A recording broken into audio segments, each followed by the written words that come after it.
We've just crossed over the railway bridge. There's some lovely Canadian pines in the side woodland, running alongside a railway track. Mackie's having his whittles and his walkies. This was the first ever attempt at recording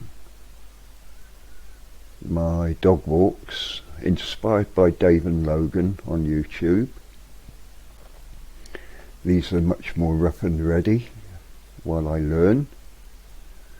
The first mistake I made was using portrait mode instead of landscape mode. So forgive me for that, but remember this is dog walk one, and it's a learning experience. I'm using a smartphone camera. It's the Samsung Galaxy X Cover 3, about 10 years old, bought second hand on eBay for £17, 17, and as you can see, it's very nice for the money. Future videos, well, on the second dog walk I tried a brief period of landscape. Didn't think it'd work, but it did, and so from the third video and all videos onwards it will be in landscape mode. Anyway, we're gently plodding along, heading towards Amy Johnson Park. The railway footbridge is behind us. We've walked over it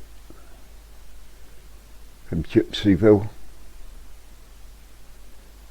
and this little bit of verge runs alongside the railway lines. Behind the trees there's a concrete wall with the tracks behind. This little fenced off park here, we used to be able to get in there, and I was able to let Mackie roam off lead, but they started locking it up again now with a padlock. They keep it private, I think, for old age pensioners, and so we can't get in there anymore. But you'll see Mackie, my dog, knows exactly how to get in if it wasn't padlocked. But his hopes were dashed, and mine, and I said to him, let's go to Amy Johnson Park and get a treat, because I like to hide a treat in the Amy Johnson bronze statue hand for him to find. And at this point I stopped the video because there's just a long walk up that road to Amy Johnson Park. We've walked the length of that road and we've reached Amy Johnson Park now. A little spin around, all modern housing, about 10 years old. There's Mackie having a sniff. This lovely housing,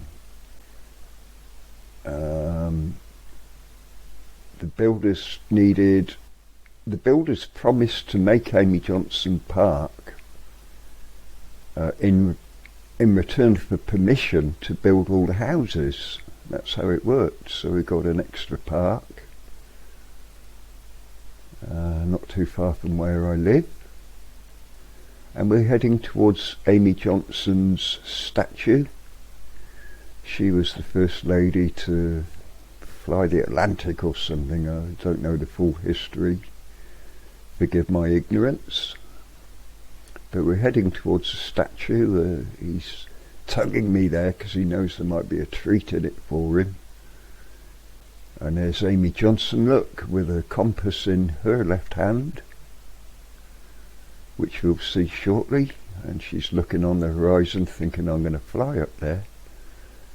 And here's Mackie thinking, oh, it's Amy Johnson. Is there a treat? Amy Johnson? Amy smiling, thinking, maybe. Mackie goes, oh, go on, best behaviour, Dad, look. best behaviour, see if I can get a treat off of Amy Johnson. There's no treating around Dad. Now I'm struggling trying to secrete a treat from my hand and hide it in Amy Johnson's hand without Mackie seeing. But because I had a camera and a lead, you know, I needed extra hands that I don't possess.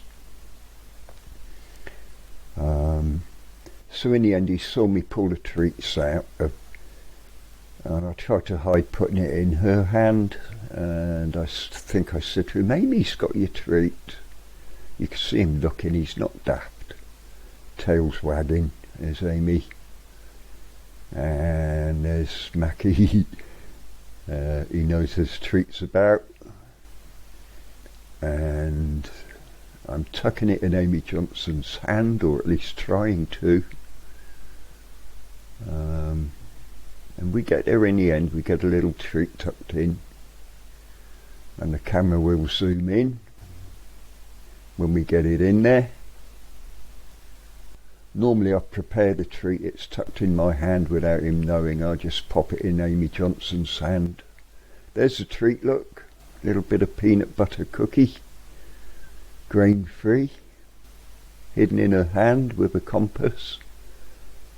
Mackie's found it, look, and he's given it a lick. But it fell on the floor. And there it is, he's found it on the floor.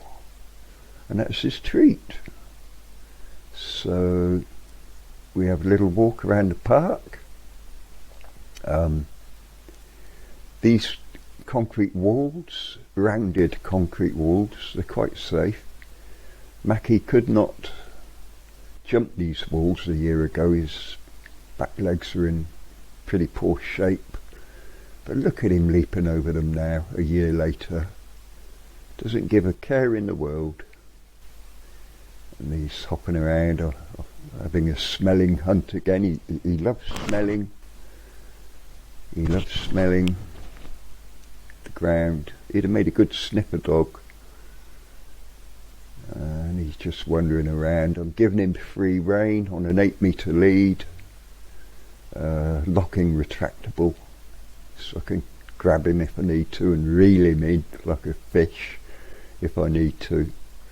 There's a general view of the park, Amy Johnson's statue behind that lamppost. This is where I thought I could flip the camera and go into landscape mode just like that. But as you can see, what we got was portrait mode the wrong way round. So I didn't try it for too long and I got back to portrait mode on this first experimental dog walk. And we're slowly heading away from the park. Mackie's back on the grass, mooching around, sniffing for any unsavoury item, bit of pizza crust, anything. He loves it much more than his expensive food, which has to be grain free. Mackie's 10 years old. I took him on as a rescue 11 months ago. And he has a daily walk. Now I try to do a landscape mode again, and I'm so sorry folks that you have to turn your head, but it's not for too long. Look, there I go. Because I knew it might not be working. I couldn't see what was happening. Just my own reflection in the mobile phone screen, you know, off the daylight. We've now left Amy Johnson Park and we are walking home in this little stretch of field here, which again is adjacent a separate railway line that goes to Beverley. And these lovely houses nearly got destroyed by a huge tree which got blown over in a storm. That's just the stump of the tree that's left. They've sawn away the rest, but the top branches of that tree just missed those houses' roofs by a few feet. Lucky for them. You know, they've sawn it all away now except for this last bit of trunk. We're looking at the broken base of the trunk. That's the sawn off end. Mackie having a whittle, but I mean, what can you do? Apologies if you're sensitive. And he likes leaving a message wherever he goes. And so we carry on up that field, heading home, slowly but surely. Lots of greenery for him to enjoy. And now we've walked all the way back and we're at the railway bridge where we began. But this time we're walking over the railway bridge. You can see a little field to the right. Mackie having a sniff, and that field often has a horse tethered on it, which doesn't faze Mackie. And I always say hello to the horse. Some nice trees, some social housing.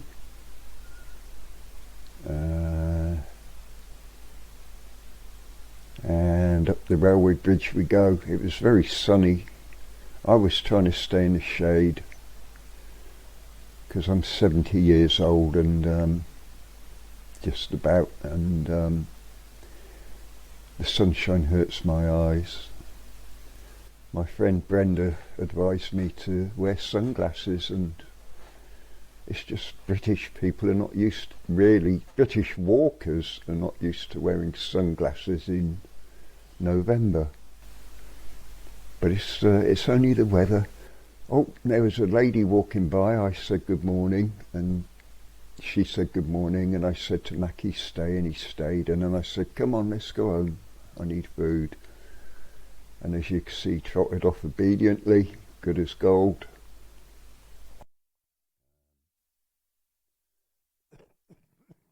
Excuse me, quick shot of the railway line. The one that goes to Beverley, I think, because the other railway lines, the other side, go down to London. Here I'm washing the soles of my new shoes in a clean puddle that Mackie had a little drink out of as well.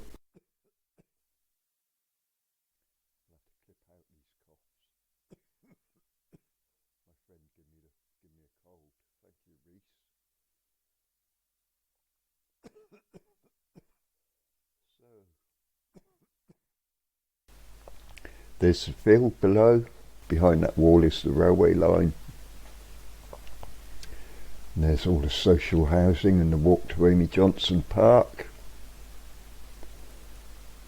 And I'll just do a little pause.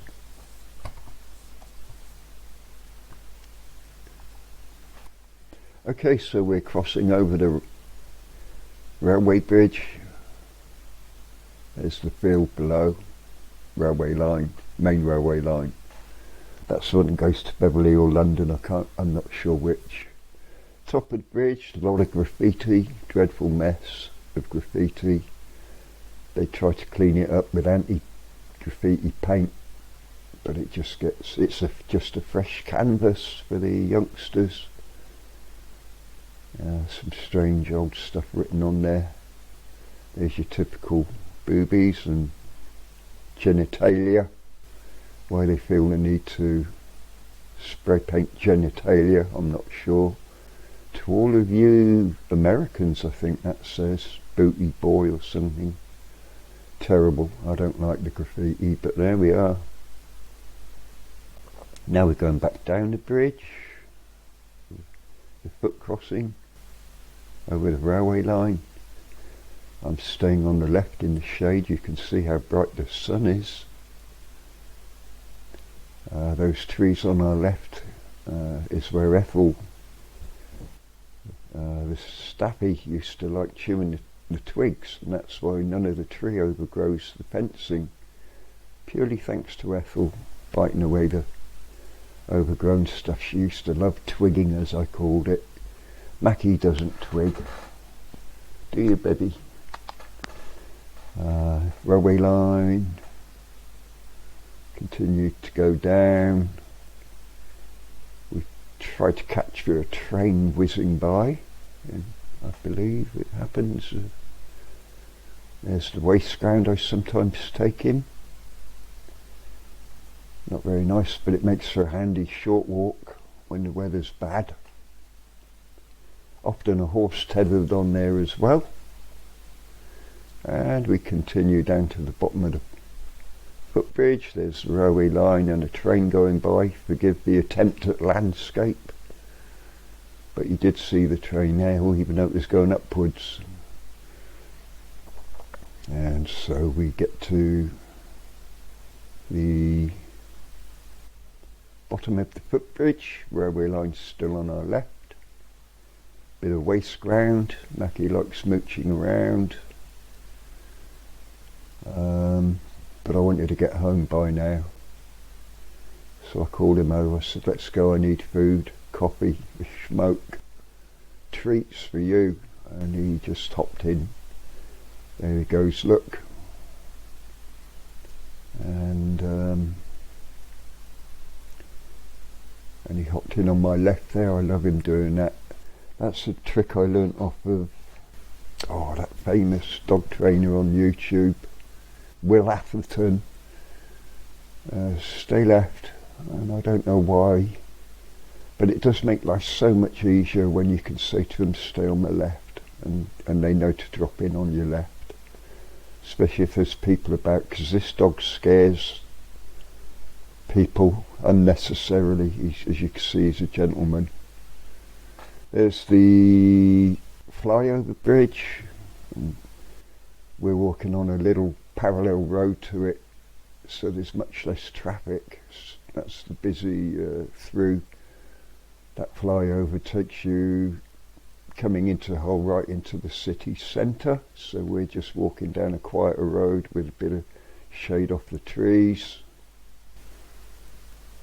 All the leaves have fallen now.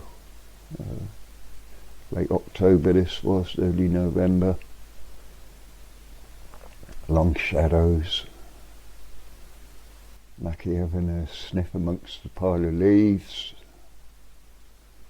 I had a little look to see how silky his fur is there. I'll make my own fur spray. I should sell it. There's a thought, because I buy the brand new bottles to put it in. Half-litre bottles with a spray in the end. Make my own potion. Dog spray. Using essential oils and filtered water and a tiny bit of shampoo. So we carry on the walk. Now we're getting near the end of the road that parallels the flyover. You can see it in the far distance. It starts to curve to the left and joins the main road. It's where all the shops are when we get to the very end, and it's also where I live, not far from. So we're heading at this point to the shops for some food before we actually go home. Forgive the attempt at landscape, but it was my first ever video, and they get better, I promise. And we're reaching the end of that road now. There's a lot of traffic, much busier when we blend into the main road, so when it curves to the left there, look. So at this point I kind of ended the video so I could concentrate on keeping the dog safe and getting our shopping. So thank you for watching video 1 if you did. Don't forget to click like and subscribe, because I'm short of viewers, I'm short of friends, I'm short of money, but I mustn't grumble. So thank you, dear viewers, and I'll see you on Dog Walk 2 if you so desire to watch.